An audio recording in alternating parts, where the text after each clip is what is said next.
¿Qué tal? Saludos, muy buenas noches, bienvenidos a Vía V. Saludamos a todos nuestros espectadores, como cada noche en directo desde la redacción central de La Voz de Galicia. Es martes 19 de octubre. Agustín Hernández, consellero de Medio Ambiente, Territorio e Infraestructuras. Muy buenas noches. Buenas noches. Suelo pedirles a todos los invitados que pasan por esta mesa una autodefinición, así que usted no iba a ser menos.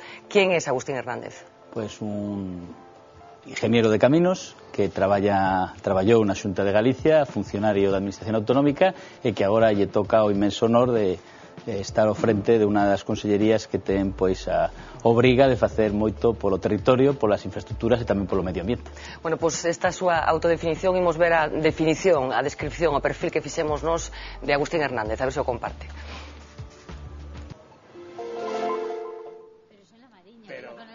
Tranquilo, prudente, hombre de confianza de Núñez Feijóo o peso pesado de los populares en el gobierno son algunos de los atributos que se le adjudican.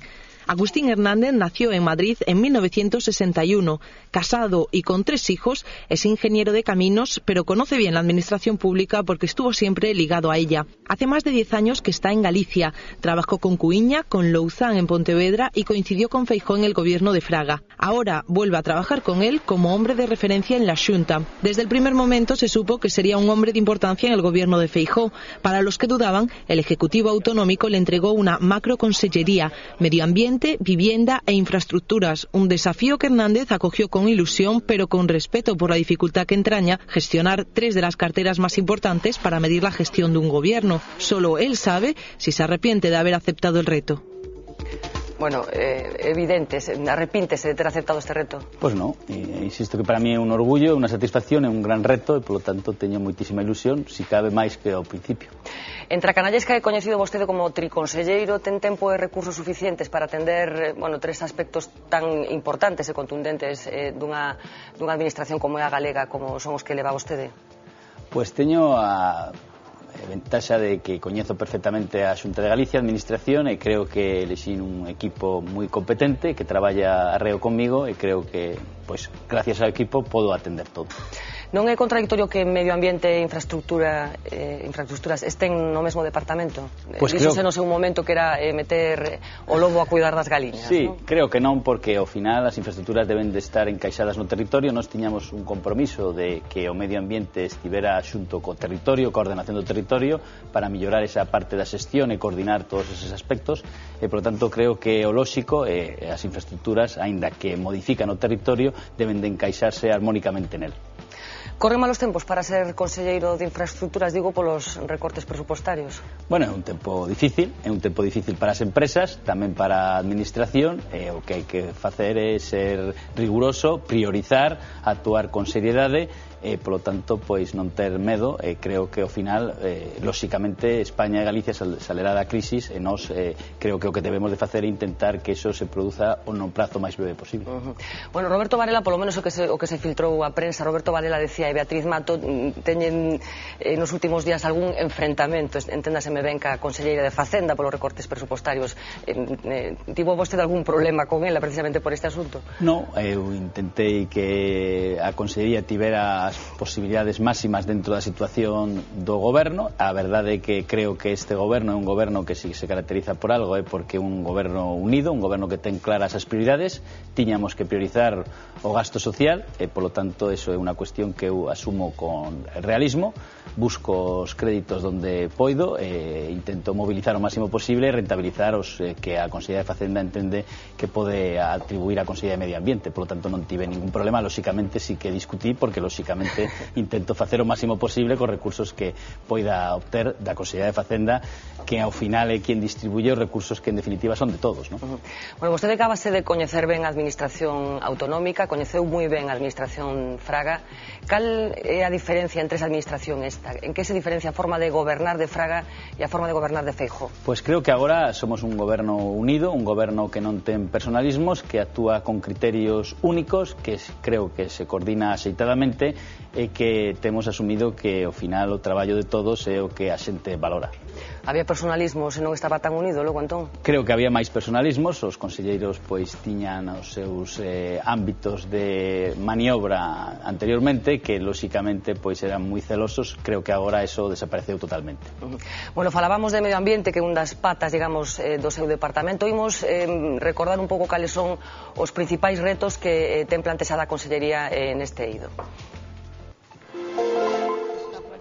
Una macroconsellería y un departamento, el de Medio Ambiente, que suma muchas competencias. Y es que Galicia, paraíso verde por excelencia, también tiene problemas con su entorno.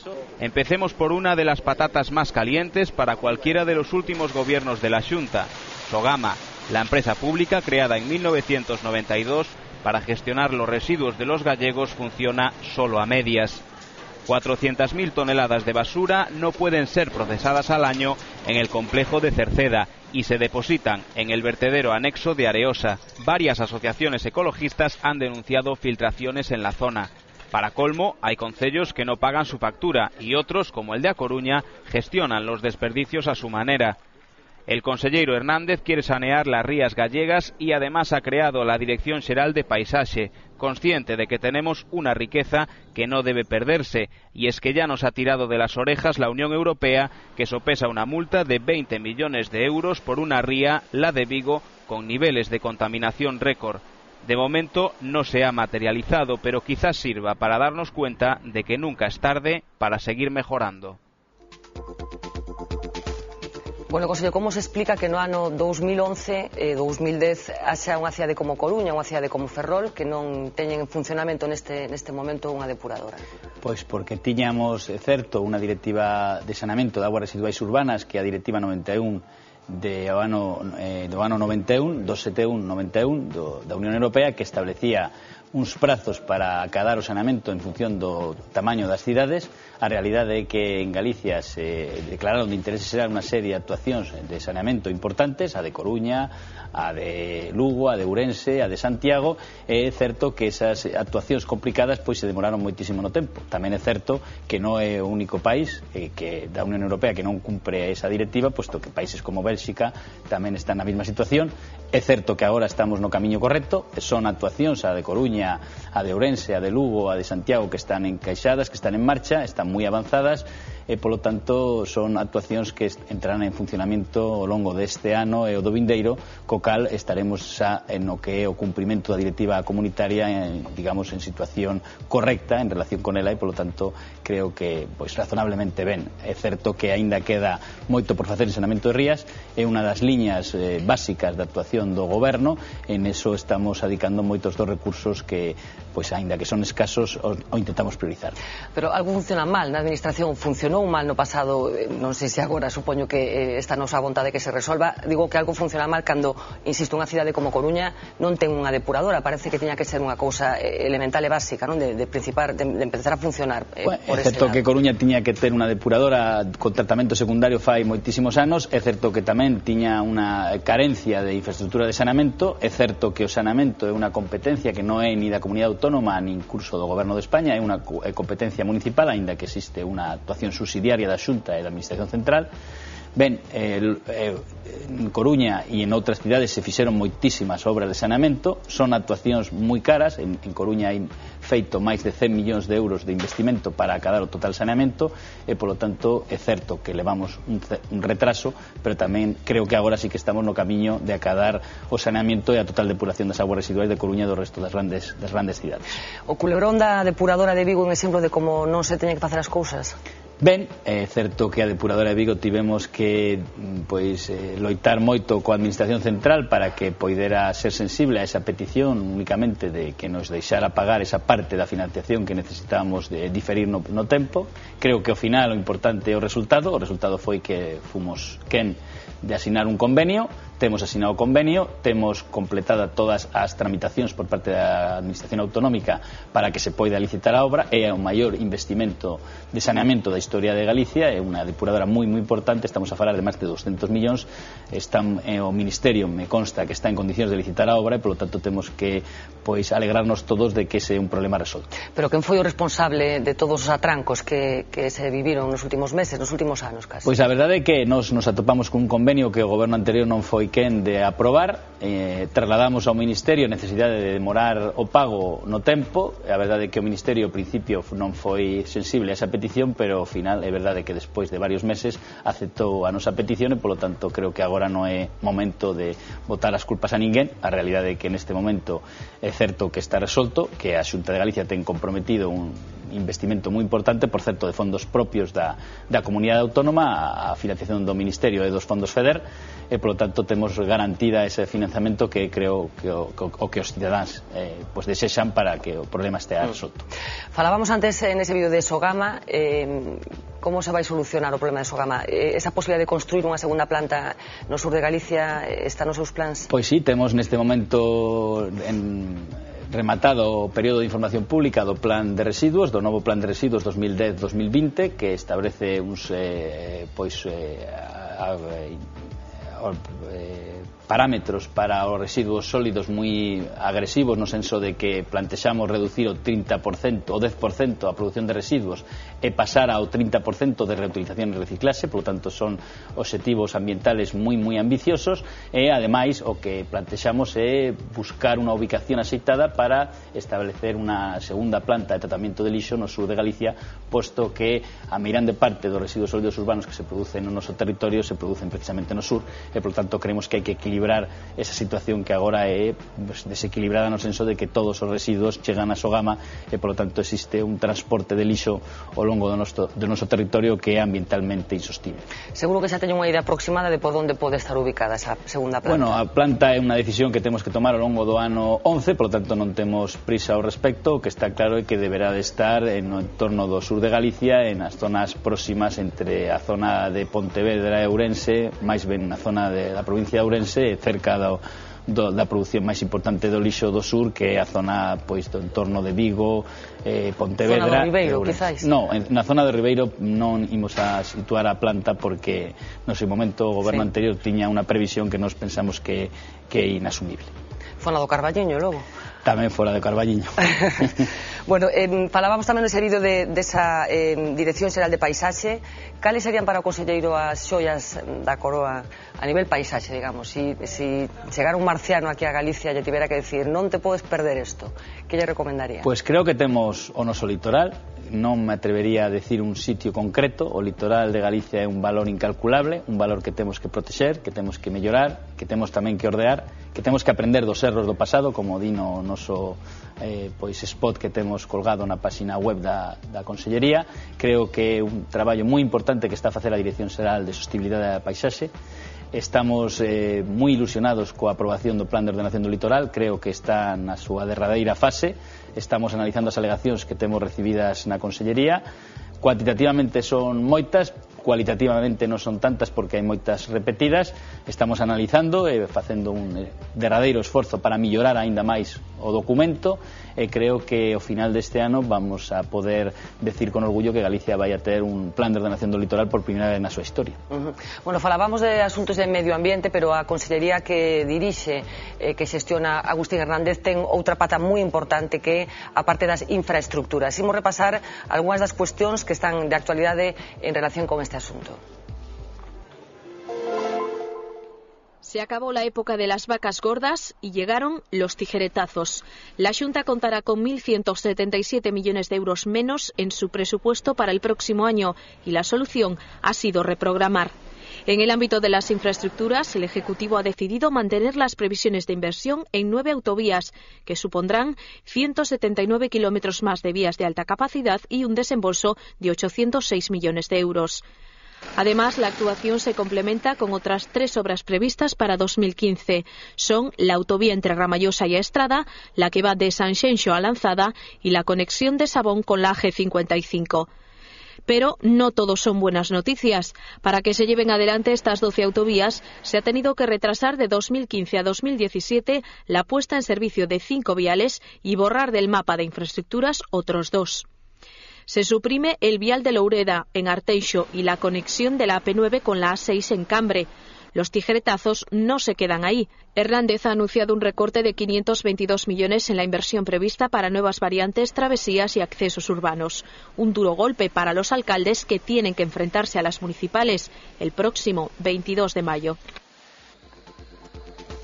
Bueno, decíamos que se enfrenta ao maior recorte presupuestario probablemente da historia da autonomía. Como se escolle o que se deixa e o que se sacrifica?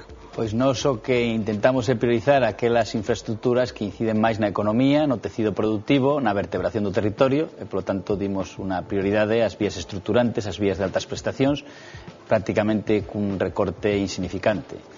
Tamén dimos un especial tratamento ao que é as actuacións de conservación e mantenimento, cun recorte tamén testimonial do 3%, e mantemos íntegramente a seguridade vial porque entendemos que é unha actuación imprescindible. A partir diso, o que plantexamos é que temos, lóxicamente, que facer unha nova planificación. A nós non nos gusta falar de reprogramación, posto que o que queremos é ser serios, manter os compromisos dos contratos asignados, non decir que paramos unha infraestructura e ao día seguinte, en función das presións, decir que a desbloqueamos, e, polo tanto, facemos unha nova planificación do noso plan MOVE, axustamos o seu orzamento de 4.200 millóns a 3.600 e priorizamos en función de como inciden as infraestructuras no tecido productivo e na nosa vertebración territorial. Ten os alcaldes moi enfadados ou preocupados? Pois non, creo que neste momento a mirande parte dos alcaldes do noso territorio, e creo que intuyo que do resto de España están persuadidos de que o momento orzamentario é complicado e, polo tanto, son conscientes de que hai que priorizar. E, en todo caso, tamén creo que agora, cara ás eleccións municipais, o importante é o contacto coa xente e manter, digamos, esa relación e esa accesibilidade máis que infraestructuras, que creo que agora é o momento de decidir cales se deben de facer e non improvisar ou facer actuacións que moitas veces non son excesivamente necesarias. Bueno, pero a súa consellería é a típica na que chegan os alcaldes a preguntar que hai de lo mío. Supoño que ten que decir moitas veces que non. Bueno, os alcaldes hai que decirlles que non, e decirlles tamén que sí cando piden algunha actuación que é lóxica, cando plantexan unha millora para o seu territorio, para o seu concello. Creo que en Galicia hai moito por facer, moito, por exemplo, no rural. É moi importante manter infraestructuras de millora dos entornos urbanos, é moi importante, posto que poñemos en valor o noso territorio, e tamén no tema de saneamento e de abastecimento son liñas de actuación onde mantemos un permanente contacto cos alcaldes, posto que son moitas as necesidades e moito a necesidade de facer milloras para eses servicios que son básicos e que tamén é certo que en Galicia son máis caros que no resto de España como consecuencia, entre outras cuestións, da dispersión poboacional. Utilizanse as infraestructuras con fins políticos?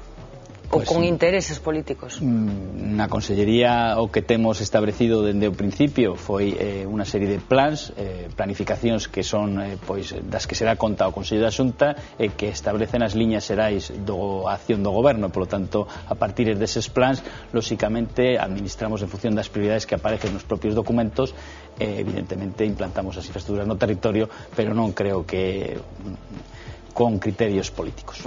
Bueno, gustaríame compartir co conselleiro unha imaxe, unha fotografía en concreto que apareceu publicada na Voz de Galicia, concretamente na primeira páxina da Voz de Galicia, unha foto que se tomaba o 9 de outubro deste mes nunha inauguración de 2 tramos da autovía do Cantábrico. Nese acto coincidiron o conselleiro Hernández co ministro José Blanco. Deu moito que falar esta coincidencia e o que sucedeu nese acto, que foi unha recriminación pública mutua por parte do conselleiro, por parte do ministro. Tan mal se levan neste intre co ministro de Fomento? Creo que teño unhas relacións correctas co ministro. Non creo que nese acto houbera unha recriminación mutua. Eu simplemente trasladei ao ministro a situación da autovía do Cantábrico. Creo que como responsable de infraestructuras de Galicia tiña a obriga de reflectir na miña intervención o que pasa con esa autovía. Era unha autovía que quero recordar aos ointes, aos televidentes, que tiña que estar rematada no 2008 e que agora estamos a falar de que probablemente non se remate ni no 2012. Creo que con educación, con respeto, trasladei ao ministro esa circunstancia. A partir dese momento creo que o ministro certamente nervioso perdeu os papéis, por decir de algún xeito que pasou, e a partir dese momento recriminou incluso actuacións da Xunta de Galicia no ámbito da infraestructura viaria. Creo que a mí sorprendeume esa atitude, pero en todo caso creo que nos resposta a unha relación que é correcta no ámbito institucional, Por suposto, eu non falei na miña intervención de Madalena Álvarez, o ministro sí que falou de Aznar, e creo que en España o Partido Socialista leva gobernando desde 2004 e, por lo tanto, pois, sin embargo, a ministra de Fomento do Partido Socialista foi a doña Madalena Álvarez, que probablemente teña algo que decir en relación co retraso da autovía A8, non? Detéctase de todos os sitios certa tensión entre o goberno da Xunta e o goberno central, digo porque un incidente similar reproduciuse hai escasos días entre a ministra Espinosa e Samuel Juárez, o conselleiro Juárez, nun acto no que vostede creo que tamén estaba. Existe esa tensión entre as dúas administracións? Sí, a verdade é que sorprendeume tamén a atitude da ministra, que non deixa de respostar a unha situación de nerviosismo, entendo, do goberno de España en relación probablemente coa Xunta de Galicia. A verdade é que teño constancia de que o ministro de Fomento tivo unha saída similar nunha inauguración o día 8, creo que foi, co consejero de Castilla y León. Por lo tanto, non me sorprende que tivera esa reacción conmigo. A ministra de Medio Ambiente parece que utilizou en Santiago unha tribuna para falar do ministerio para atacar ao goberno de Galicia. Non me parece normal. Por lo tanto, tampouco me parece normal que a ministra pois diga cuestións como que o saneamento, a depuración son competencia da Xunta de Galicia, cando ela sabe, como a nós, que son competencia dos concellos onde actuamos a Xunta de Galicia e o Ministerio, por certo, en colaboración, e onde hai unhas obras declaradas de interese xeral que son totalmente competencia da Administración Central, nas que, por certo, a Xunta de Galicia colabora cofinanciando, e, por certo, obras que foi a visitar a ministra o outro día, precisamente o mismo día que o acto de Santiago foi a visitar a depuradora de Lugo, obra na que a Xunta de Galicia ten investidos 7 millóns de euros e non fomos invitados a esa visita. Por lo tanto, creo que hai unha situación do goberno central en relación con Galicia de enfrentamento que eu lamento, porque ao final somos administracións que estamos a representar legítimos intereses dos cidadáns.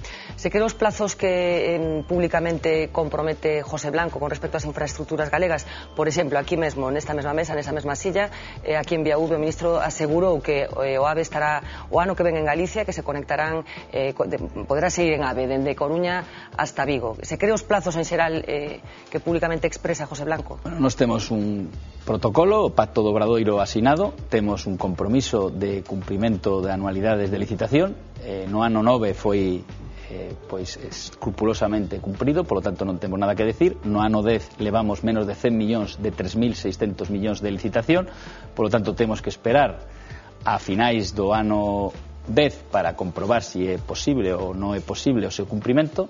A verdade é que temos solicitado a celebración da Comisión de Seguimento dese pacto.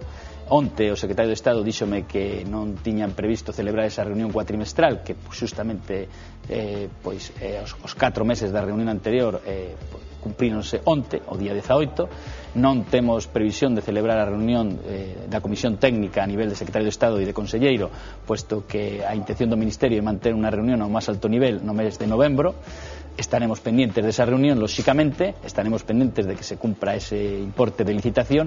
Si se cumple ese importe de licitación dentro do que se entiende como unha licitación de obra pública, puesto que si estamos a falar de outra ferramenta ou de outra posibilidade de licitación, como pode ser unha concesión, que é o que se intuye que vai a facer o Ministerio, lóxicamente deberemos de saber cales son os prazos para que as máquinas entren e se poñan a facer o que son as infraestructuras necesarias para o AVE. Tamén temos que coñecer extremos ao respecto de cal vai a ser o ancho definitivo da vía, de como vai a funcionar a interoperatividade entre o eixo atlántico e a conexión entre Santiago e Ourense. Son temas que a nós nos gustaría coñecer e que, lóxicamente, sin intereses extremos non podemos valorar que tipo de AVE e como vai a funcionar ese AVE que dice o ministro que vai a funcionar en Galicia no ano 2011. Non falo única e exclusivamente do AVE, falo en xeral de infraestructuras. O ministro asegura que ven aplicando un índice corrector con respecto a Galicia, unha discriminación positiva, digamos. Cree que existe esa discriminación positiva dentro do Ministerio? Bueno, sobre o papel é certo que os ratios de investimento en relación coa poboación son maiores que a porcentaxe de poboación de Galicia en relación coa porcentaxe coa poboación de todo o Estado español, pero a realidade é que ao final o que temos que comprobar é a execución cada final do ano, e a realidade é que o goberno de España leva sin executar importantes investimentos nos últimos anos que probablemente permitirían desbloquear moitas das infraestructuras que agora están bloqueadas, como por exemplo as autovías interiores. E por que pensa que o fai? Por compromiso de galego ou porque ten intereses electorais, por exemplo? Creo que el evidente que é galego, que ten interese por quedar ben na súa terra, é lóxico. Só hai que ver pois como, por exemplo, estivo no inicio da autovía entre Santiago e Lugo en Palas de Rei, que é o seu pobo, pero o que está claro é que el ten unha herdanza que é a herdanza dos gobernos socialistas onde estaba Madalena Álvarez no ministerio, e creo que nesa época onde tivemos unos presupuestos, unos orzamentos absolutamente expansivos, o goberno non foi suficientemente sensible con Galicia. Pero enfrentándose a Alberto Núñez Feijóo nas próximas eleccións galegas? Pois non sei, en todo caso, se se enfrentara a Alberto Núñez Feijóo, creo que perdería. Que lle parece o plan E? Creo que o plan E foi unha mala idea. Creo que o plan E encheu España de beirarrúas que están agora mismo cheas de funcionarios e de xente no paro. Creo que o plan E non foi unha boa idea no senso de que non se pensou suficientemente. Se, pois, de algún xeito fixo unha idea para salir do paso, ao final os concellos estiveron obrigados a meter proxectos de prisa, non planificaron correctamente. Cos importes do plan E se poderían ter feito moitos kilómetros de AVE en España, e agora mismo que temos é que pagar esas obras co recorte dos funcionarios e cos ajustes que estamos a sufrir. Bueno, falábamos de medio ambiente, falábamos tamén de infraestructuras, pero como decíamos ao principio, a Consellería el Consello que nos acompaña esta noite ten unha terceira pata que o territorio, unha pata fundamental que ten tamén asuntos sobre a mesa importantes que imos recordar, imos lembrar neste vídeo. Contar con una ordenación del territorio integral y sostenible es una de las grandes asignaturas pendientes de Galicia, tal vez por la disparidad de criterios existentes entre las distintas fuerzas políticas. Desde la llegada al gobierno de Feijóo, el Ejecutivo Autonómico ha modificado la Ley de Ordenación Urbanística y ha aprobado la reforma da Lei do Solo.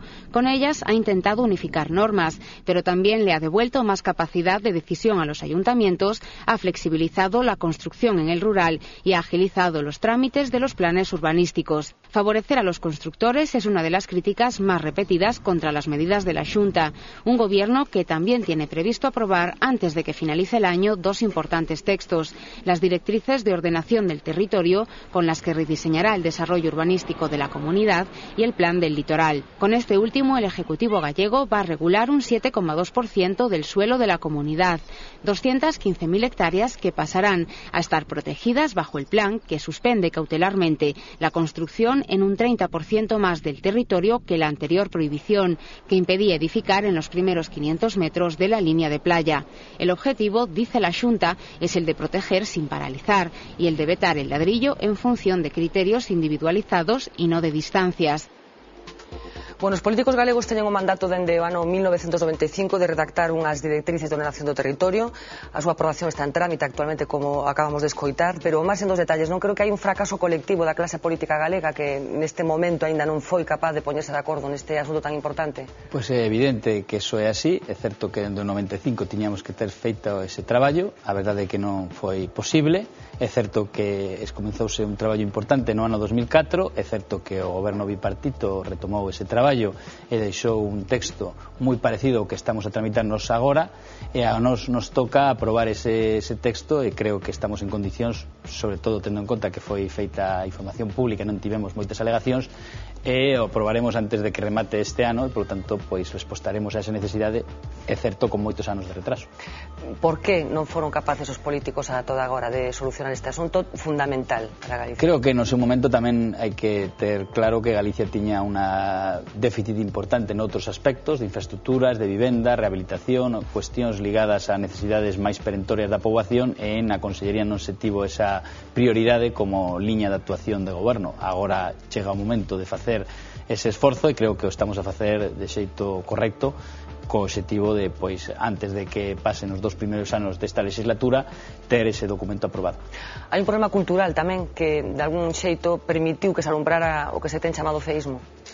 Sí, é certo tamén que moitas veces o respeto polo territorio foi pois non cuidado suficientemente dende a propia cultura dos galegos e das galegas, e polo tanto esa é unha cuestión na que temos que traballar moito para que aprendamos a poñer en valor eso que temos, que é o noso territorio, que é o principal valor que temos que ordear e que protexer. É prudente dar aos concellos máis competencias en ordenación do territorio? Na miña opinión, os concellos son administracións como a Xunta de Galicia. A Xunta de Galicia non pode tratar os concellos dende unha perspectiva superior. O que debe de facer, e así creo que estamos a facer dende a Consellería, é axudar, é colaborar, é prestar axuda nos planeamentos, é prestar colaboración leal aos concellos e, polo tanto, conseguir que os concellos vexan na ordenación do territorio, nos planeamentos, unha oportunidade e non un problema. Esa é a liña de actuación que está a facer o Goberno e creo que é a liña lóxica non tratar os concellos como unha administración inferior na que temos que estar todo o día vigilando porque non fan o que deben de facer. E como se controlan os desmanes? Porque aí están as hemerotecas para demostrar que en moitos concellos houbo problemas relacionados co urbanismo, que chegaron incluso a xustiza. Como se controla eso? Pois actuando profesionalmente, dotando de medios a Axencia da Legalidade de Protección Urbanística, na que temos un funcionamento moi correcto, e evitando que calquera deses desmanes poida seguir continuar ou incluso que apareza. 4 liñas básicas de como tería que estar ordenado o territorio galego, como espera que este ordenado nun plazo de tempo prudencial. Cales serían esas liñas básicas? O territorio galego ten que estar ordenado ao redor de uns grandes eixos de comunicación, de unas zonas importantes dibuixadas no directrices de ordenación do territorio, que son as grandes áreas metropolitanas, e logo despois uns núcleos intermedios de menor nivel que permiten unha graduación e unha compactación do territorio, posto que o que debemos de intentar é evitar ese situación de dispersión poboacional que tanto custo supón a administración autonómica en todos os servizos. Nese proceso de alegacións que está aberto neste momento, falando das directrices de ordenación do territorio, recibiron alegacións de 2 concellos importantes, que son o Concello de Vigo e o Concello da Coruña. Por que pensan que presentaron estas alegacións? Ben, presentaron as alegacións porque lóxicamente teñen unha visión ao respecto dos diferentes aspectos que aparecen no documento. Son alegacións que estamos analizando, que estamos valorando e que probablemente parte delas permitirán mellorar ese documento e que o documento alcance o necesario consenso. A xente ten a percepción, a idea, vostede me dirá se equivocada, de que se derruban máis casas unifamiliares en situación de ilegalidade que grandes complexos urbanísticos, nos que tamén hai problemas de legalidade, pero que por outros problemas acabase apañando unha solución que non implica o derribo. É así? Non é así. Existe un procedimento, existe un catálogo de actuacións nas que se actúa, existe unha prioridade na Axencia da Legalidade Urbanística feita con criterios absolutamente obxectivos. En función diso os inspectores actúan, en función diso hai uns procedimentos, lóxicamente existen os recursos, o dereito de todo cidadano a defenderse é lóxico e respetable, polo tanto temos que esperar a última decisión judicial, e no momento en que temos a orden de execución facemos a actuación independentemente de que sexa unha actuación de unha natureza ou de outra. A piqueta en grandes urbanizacións non a temos visto moito, conselleiro. Están procedimentos abertos e, insisto, se actúa exactamente igual con todos os procedimentos. Lóxicamente, nós tamén o que temos claro é que no caso en que é posible a legalización se actúa sempre que sea conforme cos planeamentos e coa situación urbanística e que non vaya en contra da ordenación do territorio. A paralización cautelar da construción nos 500 metros da liña de costa que xa expirou foi positiva ou negativa no seu momento? Creo que foi unha decisión tomada con unha cierta arbitrariedade. Nos consideramos que establecer os 500 metros non respostaba a ninguna decisión consecuencia de un análisis ni paisaxístico ni territorial, era únicamente unha liña que podía ser 200 ou 600, e a realidade é que tivo un efecto de paralización do sector inmobiliario. Agora creo que temos un plantexamento moitísimo máis atinado, no senso de que temos feito un análisis territorial, un análisis paisaxístico, temos establecida un levantamiento selectivo desa paralización e tamén unha paralización adicional fora dos 500 metros, ali onde ese impacto paisaxístico justifica. Fora deste asunto, hai un asunto que supoño que non é cómodo para o conselleiro, que ten que ver ca autovía da Costa da Morte.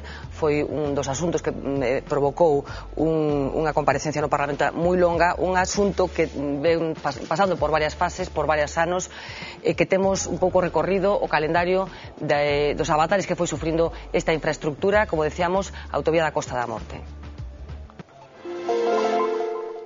Marzo de 2009.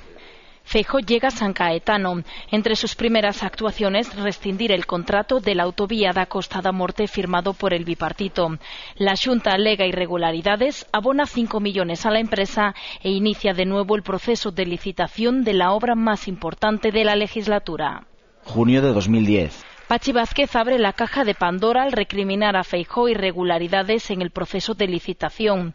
Los socialistas acusan a la Xunta de otorgar la obra a la empresa más cara con un sobrecoste de 400 millones. Una de las empresas peor valoradas lleva el proceso a los tribunales. Julio de 2010. Los socialistas acuden a la Xunta en busca de documentos para demostrar sus acusaciones y llevarlos ante la justicia. Y el PP pide respeto para las decisiones de la mesa de contratación. Septiembre de 2010. Cesa a petición propia Isabel Vila, responsable de la mesa de contratación, antes de emitir una propuesta firme.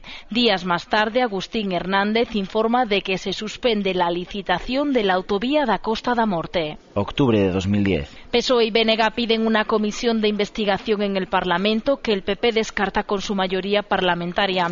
La Xunta da así carpetazo a un asunto polémico que la oposición describe como el pelotazo de la legislatura.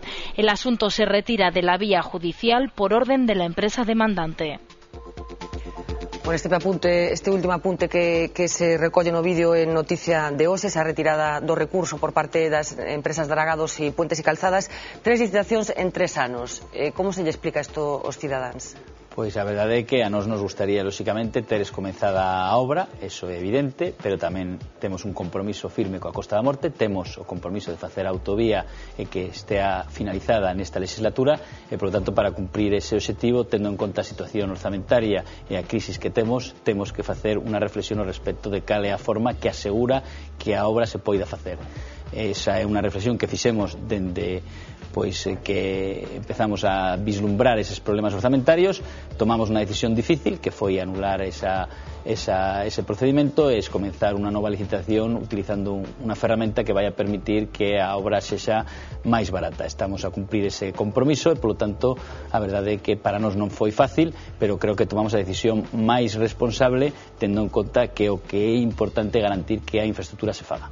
E por que se anulou esa concesión? Cales eran os problemas? Pois se anulou porque neste momento de incerteza orzamentaria e de moita dificultade para o acceso ao crédito tiña serios dúbidas ao respecto de acadar a financiamento necesario unha infraestructura que tiña un sistema de abono mediante o pago por o número de vehículos. Neste momento eso será un problema no sector financeiro e nos que o feito estamos a facelo na autovía de O Morrazo, decidimos que se fixera mediante un pago por disponibilidade que permite un impacto menor nos orzamentos e garantizar tamén o acceso ao crédito aos licitantes. Ese foi a decisión, adoptouse de acordo coa legalidade, cumprindo escrupulosamente o procedimento e, por certo, teño que aclarar que o contencioso que tiña plantexado un dos grupos que licitou non era contra a adxudicación, posto que de feito non houbo adxudicación, sino era contra unha decisión da mesa de contratación con la que non estaban de acordo. Dá por rematado este asunto? No, o darei por rematado no momento en que poidamos ver que os coches pasan pola autovía da Costa da Morte. Ese é o noso compromiso. A verdade é que teño que lamentar que o goberno anterior non me tivera trasladado que existía un problema co adxudicatario inicial. A verdade é que tivemos un problema moi importante, posto que o adxudicatario inicial non comezaba a obra e, ademais, tiñamos un problema legal, posto que é imposible facer unha negociación cunha empresa que plantexa modificar o contrato antes de comezar a obra e que plantexa modificar o contrato tanto no precio como na calidade da obra, poñendo eso como condición para o inicio da mesma. Eso é ilegal, non se pode facer unha negociación dese tipo e, por tanto, que agora sigue a manifestar a oposición é sorprendente que plantexen que un goberno faga unha negociación que queda fora do ordenamento xurídico. Atreves a poñer unha data, unha fecha para que a xente poda circular definitivamente por esa autovía? Nós temos un compromiso firme de que a autovía da Costa da Morte estea en funcionamento nesta legislatura. Ese é o compromiso polo que estamos a traballar, ese é o compromiso polo que fixemos a información pública do novo estudio económico financeiro a derradeira semana, polo que neste momento está en información pública, e o compromiso que trataremos de que se cumpla a través deses compromisos parciais de licitación da obra este mesmo ano e a adxudicación no primeiro semestre do vindeiro ano. En ese sentido tamén gustaríame decir que neste momento existe unha garantía adicional e que a Xunta de Galicia, a través do propio acordo co adxudicatario do goberno anterior e tamén mediante un pago adicional que fixemos neste mesmo ano 2010, ten acadada prácticamente a totalidade dos terreos necesarios para facer esa infraestructura, co cal neste momento o que é o solo necesario para facer a autovía é da Xunta e, por lo tanto, é unha garantía máis de que esa autovía vai a ser realidade, que é o noso único objetivo, garantir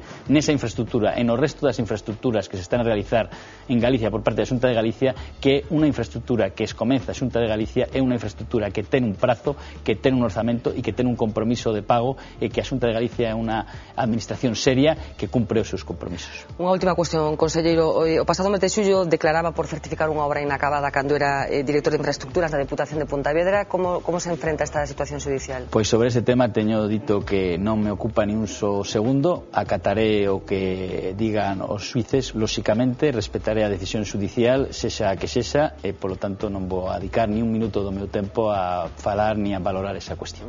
Bueno, pues moitísimas gracias, conselleiro Agustín Hernández, por acompañarnos esta noite en Vía V.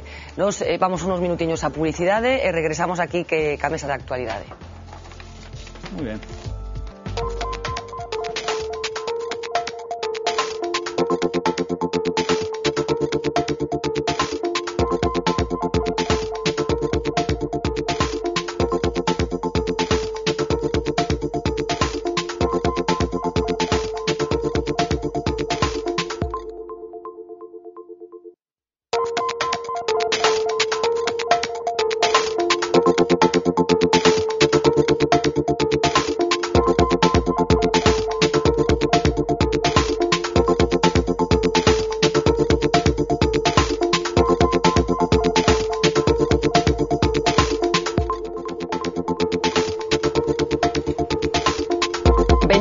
Sobre las 10 de la noche, continúan en directo en Vía V.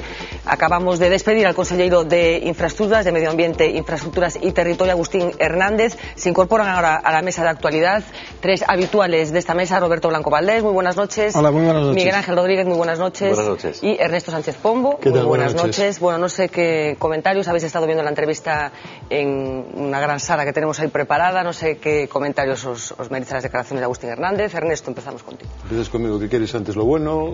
Aquello como siempre se decía, aquello que prefieres, la noticia buena. No, si empiezas tú seguro que empiezas con lo malo. Pues voy a empezar con lo malo, sí, voy a empezar con lo malo, entonces, si os parece. No, a mí me parece que hay demasiado lamento, que hubo demasiado lamento en la exposición del consejero, es decir, lamento, esto no se pudo hacer por esto. Yo creo que la crisis está afectando tremendamente a toda la sociedad en general, no solo afecta a los recortes presupuestarios de las instituciones, y entonces me parece que las instituciones no tienen que estar tan instaladas en el lamento de que no se ha hecho esto porque el ministerio tal, no se ha hecho esto porque tal, tenemos pendiente eso. Esa es la parte que yo creo más negativa, por decir algo lo más negativo. Y ahora viene lo positivo para que Roberto me diga que también tengo algo positivo. No, seguro, de esto no tengo ninguna. No, yo creo que Agustín Hernández es una de las piezas claves de este gobierno. Creo que sabe de lo que habla, es decir, lo comentábamos antes. Yo creo que es una persona que conoce muy bien la administración, conoce muy bien el departamento que tiene, y además es una persona que yo creo que tiene claro lo que necesita Galicia. Pero sí creo y repito que a lo mejor por la situación actual está demasiado instalado en ese lamento que yo creo que hay que abandonar ya. Roberto. Sí, bueno, yo coincido esencialmente en lo que acaba de decir, tanto en lo que se refiere a lo bueno como a lo malo, lo que dice Ernesto, ¿no? A mí me ha parecido que ha transmitido una sensación de una cierta angustia con la crisis económica que vivimos, ¿no? Es decir, la crisis es muy difícil, es muy dura, es muy complicada. Yo, de hecho, tengo la sensación de que los responsables autonómicos, fijaros lo que os voy a decir, no sé si estáis de acuerdo, los responsables autonómicos, con alguna excepción, siempre hay excepciones, están transmitiendo mejor el tono de preocupación por la grave crisis que atravesamos que el gobierno central. Es decir, cuando uno oye a Pepe Blanco, da la sensación de que aquí en realidad no pasa nada y que, en fin, habla de miles de millones de euros como quien habla de miles de millones de pesetas, ¿no? Sin embargo, los consejeros de las comunidades autónomas, los alcaldes, ¿no?, transmiten la dificultad de la situación, y yo creo que el consejero ha transmitido la enorme dificultad de la situación en la que estamos, y ha apuntado un tema que a mí me parece absolutamente esencial. Lo hablábamos en la sala, lo hablábamos incidiendo en la importancia de esa cuestión, y es que hay que empezar a hablar de ejecución presupuestaria. Es decir, no vale hablar con presupuestación, no vale hablar con lo que figura en los papeles. Lo que figura en los presupuestos es una cosa que figura en los papeles, y a partir de ahí hay que controlar el trámite de ejecución presupuestaria para saber cuánto de lo que se ha presupuestado se ha gastado, porque si no, estos son las cuentas de la vieja y todo el mundo puede hacer con los papeles lo que le dé la gana. Yo creo que le ha transmitido bien esa preocupación, y luego yo coincido con Ernesto en que se sabe, cosa que hoy no se puede decir de todos los responsables públicos, se ve que sabe de lo que habla. Él conoce muy bien la administración y conoce muy bien por su profesión, conoce muy bien su competencia. Pero a mí me ha sorprendido, es decir, que me ha llamado la atención esta digamos, claridad con la que se expresa la dificultad extraordinaria de la situación en la que estamos, que yo, insisto, tengo la sensación de que la transmiten mucho mejor los responsables autonómicos. Sí, a lo mejor es porque el gobierno central se siente como estación termini, digamos, de las críticas. No sé si puede ser. Yo creo que, es decir, hablabas del lamento, y yo creo que esa no es tampoco la definición o la palabra. Es cierto que se ha lamentado bastante. El otro día acaba lamentándose, pero fijaos, el otro día acaba lamentándose de la actuación de una empresa. Es decir, que los lamentos... Pero fijaos lo importante que es cambiar el canto del optimismo al que nos tienen acostumbrados habitualmente los políticos, sobre todo cuando hablan de presupuestos y sobre todo cuando los presentan, no tanto cuando explican la ejecución del anterior. Y yo creo que tenemos que acostumbrarnos más a la sinceridad, y la sinceridad del momento es dura. Yo estoy de acuerdo en eso. Es decir, el tono duro es el tono real, y yo creo que es el tono que deben adoptar las administraciones. Yo creo que nosotros... me parece que es correcto decir que las autonomías están haciendo un ejercicio de sinceridad mucho mayor que el del gobierno. El mensaje que la Xunta se ha encargado de transmitir desde el minuto uno de su gestión ha sido la austeridad. La austeridad nos lleva a estas cosas. Es decir, ahora lo importante es saber en qué priorizas, porque la austeridad te lleva a priorizar, y priorizar es donde te puedes equivocar o donde no te puedes equivocar, ¿no? En ese sentido, que el consejero tenga claro lo que es más importante y lo que es menos importante, y diga claramente qué es lo que se va a hacer y lo que no se va a hacer, a mí me parece un ejercicio de sinceridad al que debemos de ir acostumbrándonos, porque además nos queda por sufrirlo bastante tiempo. Nosotros yo creo que la ciudadanía está muy acostumbrada a la sinceridad. Lo que pasa es que quienes no están instalados en la sinceridad son ellos. El consejero ha dicho una cosa y Fernanda se ha sorprendido, y yo me he sorprendido. El consejero ha sido sincero al hablar del gobierno, ha dicho que este es un gobierno unido, sin personalismos, ha sido sincero y nos ha sorprendido a todos. O sea, tú has insistido en esa pregunta, yo me quedé así diciendo, bueno, pues no, es que dijo que no es una cosa muy normal. Claro. Es decir, que la sinceridad desde la clase política, querrámoslo o no, nos sorprende. Pero Roberto, mira, el gobierno central no puede aceptar la crisis porque es que acaba de aceptarla anteayer por la mañana. Es decir, quiero decir, claro, es un discurso de 2 años diciendo que no hay crisis, que salieron unos brotes verdes no sé dónde, en Almendralejo o en algún sitio de esos, y ahora resulta que no puede, sigue sin reconocer esto. Ayer decía la ministra Salgado, esta mañana decía la ministra Salgado que bueno, que esto que ya va todo sobre ruedas y tal. Entonces yo creo que el gobierno central no acepta la situación real, o se la acepta con ciertas dificultades, y contrariamente las autonomías, sobre todo las autonomías que no están gobernadas por el Partido Socialista, sí que son las que aprovechan esa coyuntura para expresar su malestar. Y yo creo que es que el ciudadano ya no quiere más lamentos. De verdad, yo sigo diciendo lo del lamento, pero yo es que estoy viendo todos los días unas caras largas por ahí de la gente. Y un poco para ya despachar este asunto, lo que parece claro es que la tensión entre el gobierno central y el autonómico va a ir creciendo, porque es que nos hemos despachado en 15 días con 2 incidentes públicos bastante lamentables, ¿no? Porque un representante de la administración central y otro representante de la administración autonómica se pongan a discutir en público que yo dije esto, que no lo dijiste, que tienes que habértelo callado. Es poco edificante. Hombre, esto tiene que ver también con el hecho de que no es frecuente que un ministro tenga el protagonismo público que el ministro de Fomento, ¿no? Tiene en Galicia, ¿no? Es decir, que hay otros ministros gallegos que prácticamente no aparecen nunca por aquí, o aparecen por aquí, pero no tienen... Elena Salgado, sin ir más lejos, ¿no? Y sin embargo, lo digo que tiene un ministerio que afecta a cuestiones decisivas de Galicia, ¿no? Como es la agricultura y la pesca, ¿no? Y sin embargo yo creo que es la decidida voluntad perfectamente respetable por lo demás, de José Blanco, de estar en la política gallega, de cortar el bacalao en la política gallega, bastante contradictoria con esa afirmación que hacía el otro día de que, en fin, de que pronto se va a confirmar la candidatura de Pachi Vázquez como candidato a la autonomía, la que explica un poco este tipo de cosas, que por lo demás yo no conozco el incidente en su detalle y por tanto no sé quién es el responsable, quién cometió el error o quién cometió la indiscreción o la falta de tacto, pero yo creo que tiene que ver básicamente con el hecho de que no es habitual que un ministro tenga el afán de protagonismo que tiene José Blanco en Galicia. Es decir, que cuando uno lo ve desde fuera daría la sensación de que en realidad José Blanco está pensando en ser el candidato a la presidencia de la Junta. Bueno, ojalá le salga bien y termine haciendo lo que dice que va a hacer. Sí, pero de nuevo yo quiero recordar que jamás desde el inicio de la democracia hasta hoy ha habido tanta presencia gallega sentada en el Consejo de Ministros. Hemos llegado a tener, hay 5 personas que han pasado. El único ministro que pinta como gallego es José Blanco, o sea, dejémonos de historias. Claro, como si no tuviéramos, o sea, realmente la presencia gallega es José Blanco. Pero ese es el drama, porque con 5 gallegos, y hablo del ex ministro de Cultura, ¿no? Ahora mismo 4 gallegos sentados en el Consejo de Ministros. Este gobierno de 4 gallegos sentados ahí le ha dado la espalda al sector lácteo. Ha estado a punto de cerrar hace una semana un astillero aquí por una decisión de Pimar que pudo dejarlo cerrado. Ha firmado o acaba de firmar un decreto del carbón que deja a Galicia en una situación complicada, y tampoco ha aprovechado la presidencia europea para aquellos aspectos que desde Galicia se reclamaban como fundamentales. Los ministros son una procesión de escaladiños, salvo alguna excepción, son una procesión de escaladiños. Podemos tener muchos ministros, pero tenemos poco peso. Tenemos poco peso electoral. Nadie tiene peso. No, pero tenemos poco peso electoral. Bueno, pero hay uno que ejerce, hay uno que ejerce de gallego. Hay uno que ejerce de gallego. Es que podemos tener todo el...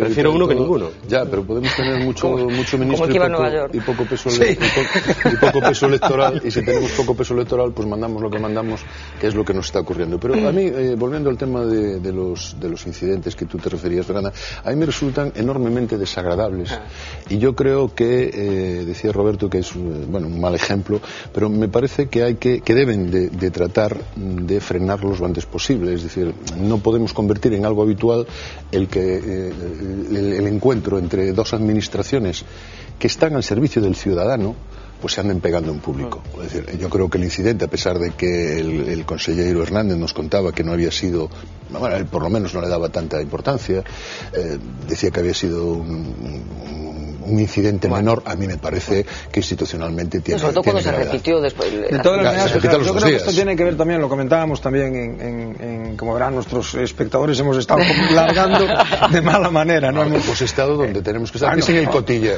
No, hemos estado escuchando al señor consejero y largando. Bueno, y comentábamos también que realmente una buena parte de estas cosas se explican por la coyuntura en la que estamos. Estamos en el inicio de un largo proceso electoral que va a tener su primera entrega con las elecciones catalanas, la segunda entrega con las elecciones municipales y autonómicas. Veremos cuándo son las generales, luego tenemos esto inmediatamente, creo que europeas, alguien apuntaba que europeas, y después autonómicas gallegas, y todo el mundo está muy nervioso, y en el gobierno central están especialmente nerviosos. Yo creo que especialmente nerviosos, y tienen motivos para estarlo, ¿no? Vamos a ir avanzando, porque hoy, además de visitar el consejero de Infraestructuras vía V, ha sido un día informativamente intenso, tanto en Galicia como en Madrid. En Santiago, el Consejo de la Xunta aprobaba el proyecto de presupuestos para el año que viene. Suman 10.548 millones de euros, que son 1.177 millones menos que este año. Sabíamos ya que iba a haber un desplome presupuestario importante, pero Marta Carballo, coordinadora de V Televisión en Compostela, ¿cuáles son finalmente los ejes básicos de las cuentas públicas gallegas para el año próximo, con este anunciado tijeretazo que finalmente confirmaba esta mañana el presidente de la Xunta después de ese Consello, y que tendrá la consiguiente tramitación parlamentaria en las próximas semanas?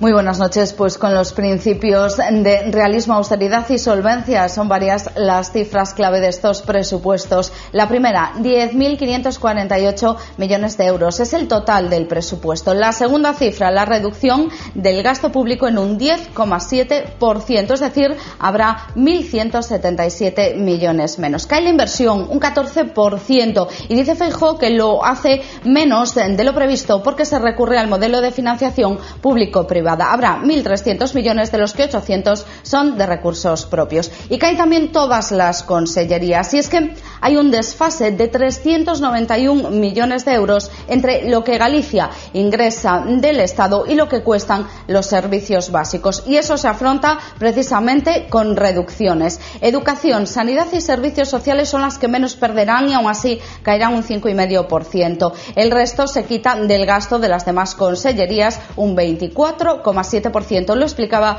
la consellera de Facenda. Para garantir unha baixada media das consellerías de gasto social dun 5%, non as incrementamos, ni siquiera as deixamos sen baixada algunha. Bueno, pues aí irían adicados eses 391 millóns de euros de diferencia. Pero claro, o resto das consellerías están achegado un 24,7%, nada máis e nada menos. Pois daí saen eses recursos que levamos a manter o gasto social, saen do resto. En el anteproyecto de ley de presupuestos incluyen también una serie de medidas que pretenden reactivar la economía y hacer frente a la crisis económica. Entre esas medidas destaca, por ejemplo, el compromiso de seguir adelgazando la administración, concretamente a seguir eliminando entes de la administración paralela. Además, hay otro punto importante y es que destacan que las vacantes de los funcionarios se van a cubrir con otros empleados públicos, se renuncia a las contrataciones y no habrá subida de impuestos. Lo que sí se ha anunciado son 5 rebajas selectivas de impuestos. El Feijóo también se comprometió a endurecer la lucha contra el fraude fiscal y para ello ha anunciado la creación de la Agencia Tributaria Gallega, que insiste va a tener coste cero. Renunciamos a subir os impostos aos cidadáns e por iso complementamos esta decisión difícil, donde prácticamente polo menos a metade das comunidades autónomas están subindo impostos, a complementamos con unha aposta firme na loita contra o fraude fiscal. Por lo tanto, creamos a Axencia Tributaria de Galicia, que complementará a Axencia do Estado. Bueno, un pequeño resumen de lo que acontecía esta mañana en Santiago, después de ese Consejo de la Xunta en el que se aprobaban inicialmente los presupuestos, que, como decía, ahora iniciarán la consiguiente tramitación parlamentaria.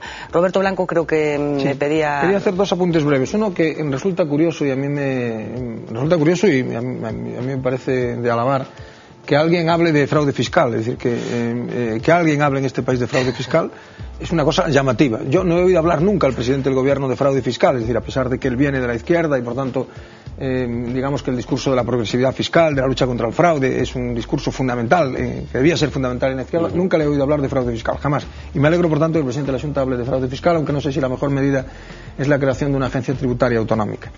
Pero iba a decir otra cosa. La rebaja de 1.100 y pico millones, casi 1.200 millones, en realidad es mayor, porque esos 1.200 millones se van a aplicar a una comunidad autónoma en donde ha aumentado el número de empleados públicos de manera sustancial en los últimos 4 años. Por tanto, el capítulo 1, lo que se lleva el capítulo 1 es mucho más de lo que se llevaba. Y además con el efecto de inflación, de manera tal que en realidad si se comparan con los presupuestos, por ejemplo, de hace 4 años, la caída es realmente, de hace 2 años, la caída es muy sustancial, ¿no? Y bueno, la situación es la que es, y el presupuesto es la primera vez en la historia, si no me equivoco, sí, que baja autonómica, que baja el presupuesto. Sí. El presupuesto ha ido desde los primeros, que deben de ser los del 91, sí, de los del 81-82, sí, el presupuesto ha ido subiendo sostenidamente cada año, y es la primera vez en... Ya el año pasado. ¿El año pasado bajó ya? Sí, bueno, pues entonces fue la primera bajada, la del año pasado. A mí es que me parecen por eso precisamente unos presupuestos tremendamente interesantes, muy interesantes, porque yo creo que a lo mejor es el inicio, forzosamente y de una manera forzada, el inicio de ajustar los presupuestos a la realidad del país. Sí, hacer política real, que no está mal. Estábamos absolutamente disparatados, no solo estaba disparatado el gasto familiar, que siempre decimos, no, es que el gasto familiar, el consumo estaba disparado. Los ricos fuimos todos. No, nuevos ricos fuimos todos, los primeros las administraciones, que estaban absolutamente disparatadas con unos gastos, vamos, que es que eran injustificables. Ellas disparaban con pólvora del rey, o sea que... Nosotros disparamos con nuestra propia pólvora, me parece extraordinario que se empiece a ser, el presidente Feijóo hablaba de realismo, que yo lo creo, es decir, yo creo que están más ajustados a la realidad de Galicia. Lo de la austeridad, a lo mejor tendríamos que discutirlo un poquito más, porque yo siempre las austeridades de las administraciones creo que no tenemos el mismo concepto de austeridad. Ellos entienden la austeridad de una manera y yo creo que los ciudadanos la entendemos de otra, claro. Es decir, las grandes obras, las grandes cumbres, los grandes viajes, a mí me parece que no forman parte de la austeridad del país. Y después, Roberto, a mí estoy de acuerdo contigo, a mí me parece que de las noticias más importantes de este presupuesto es iniciar una lucha contra el fraude fiscal, sea a través de una agencia tributaria, sea a través de una comisión de investigación, sea a través de lo que sea, es decir, de un manzanillo que esté allí mirando lo del fraude fiscal. Pero me parece que hay que tomarse en serio lo que estamos pidiendo. Es que tenemos un grave problema de déficit público, claro, que tiene que ver con también no solo con la inmensa bolsa de fraude fiscal que tenemos en España. Este es un problema que todo el mundo conoce, que se conoce desde hace mucho tiempo y que parece no preocuparle a nadie. Es un momento de ajustar el debate, quiero decir, las autonomías no pueden hacer medidas es muy peligroso hacer medidas por separado para llegar a soluciones comunes, ¿no? Entonces yo creo que es un momento, primero, hemos cerrado en falso el modelo de financiación autonómica, está recién debatido, ya en crisis, y se ha cerrado en falso, no está resuelto el modelo. Las autonomías hoy están pagando las consecuencias de previsiones presupuestarias que hay que devolver y que no pueden devolver. El gobierno está contabilizando en su presupuesto 25.000 millones que no tiene, porque no se lo han devuelto a las autonomías. Son 3 puntos de déficit. Que no se lo van a devolver, además. Que no se lo van a devolver. Veremos cómo hace para que se lo devuelva. Este país ha pasado de un superávit del 3% a un déficit público del 11% en 2 años. Tenemos un problema importante. Claro que es interesante que se hable del fraude fiscal, pero el fraude fiscal no se puede abordar desde una autonomía. Es evidente que hay determinados debates que hay que coordinar y que hay que hacer. Lo entiendo perfectamente, pero probablemente ante la pasividad evidente que hay en este país por combatir el fraude fiscal, es interesante que una autonomía se ponga al frente y que diga, lo vamos a hacer. Es que están desautorizados para exigir. Tenemos un problema con el problema capital. Es un problema capital. Porque lideramos en Europa el fraude fiscal, es decir, lideramos la tasa de paro, ya es un liderazgo bastante curioso, pero lideramos la tasa de fraude fiscal, que es demoledor para un país. Bueno, ya que os gusta tanto el asunto este del fraude fiscal, vamos a recordar, los apuntaba un poco Marta en esta conexión que hacíamos con Santiago, pero vamos a recordar un poco el paquete de medidas económicas que aprobó hoy el Consejo de la Xunta, coincidiendo con esta aprobación inicial de los presupuestos. Está esa creación de la Agencia Tributaria Galega, pero hay alguna cosa más. Además de unos presupuestos realistas y austeros, el gobierno de Feijóo anunció una serie de medidas económicas complementarias. Uno de los puntos clave será la creación de la Agencia Tributaria de Galicia. Su objetivo será luchar contra el fraude fiscal. Alberto Núñez Feijóo recalcó que complementará la del Estado y que tendrá un coste cero. Insistió en que nadie pagará más impuestos, sino que todo el mundo pagará lo que tiene que pagar. Anunció 5 rebajas selectivas de impuestos, entre ellos el de los nuevos emprendedores. También se suprime el impuesto de sucesiones en aquellos terrenos incluidos en agrupaciones forestales. Y una novedad, habrá una reducción de 300 euros en el IRPF para familias con menores en régimen de acogida. Además, se reformará la Ley de Función Pública. En 2011, la Xunta cubrirá las vacantes con otros funcionarios y no con nuevas contrataciones como hasta ahora. Se suprimirán también 36 organismos de la administración paralela, medidas que ayudarán a reducir en más de un 4% los gastos de personal. Todo con un objetivo, reducir costes y estimular la economía gallega.